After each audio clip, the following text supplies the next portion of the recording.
I would love to go to a place like Kenya. I would love to go on a mission trip. Well, I tell you what, we are on a mission trip. Jesus only told us to do a couple things, right? His yoke is easy. He tells us what we're supposed to do.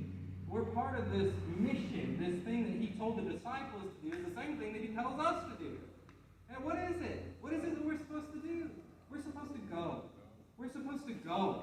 We're supposed to do something. We're supposed to make disciples. And that doesn't mean we have to have a huge crowd. So many people get wrapped up in the fact that we don't have, if there's not 100 people here, some pastors wouldn't even come. Some people, but you know what? We go to the one. That's all right. That's what it's about. And that one-on-one. So the questions we ask ourselves, am I too afraid to disciple someone else? Am I too afraid to witness and to tell my story about what Christ has done? That fear should not stop us from doing. That's what the enemy does. Is he tries to get us so afraid that we won't even step out of our comfort zone and share the gospel of Christ. And what is the gospel of Christ? It's what he's done in our lives.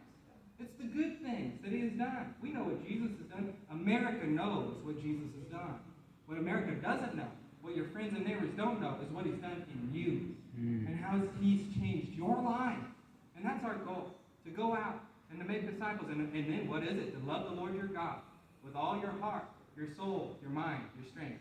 I remember in the story of my life, and I'm not going to tell it but he said I could have 15 minutes. And I'm telling you, my life could be wrapped up in a whole lot less than that. But the story of my life culminated in a point where I had this encounter with the Lord, where I feel like in every fiber of my being that he asked me. He called me into ministry when I was young. 14 years old, I know exactly where it happened, when it happened. And I was excited about it. I even told my pastor, and he said, that's okay. That's a good thing. And I was a Nazarene. I was a good boy. And I loved the Nazarene church, still do. But I had this encounter when I was 18 years old with the Lord. And I believe the Lord spoke to me. He says, do you love me? Do you really love me? And I thought, that is the rudest thing. That is the rudest thing that he can ask me. Because obviously I love him. Obviously. But the truth is, on our daily life, the fruit of our life really does prove that point. Whether or not we do. Because when we love something, when we love someone, it changes who we are.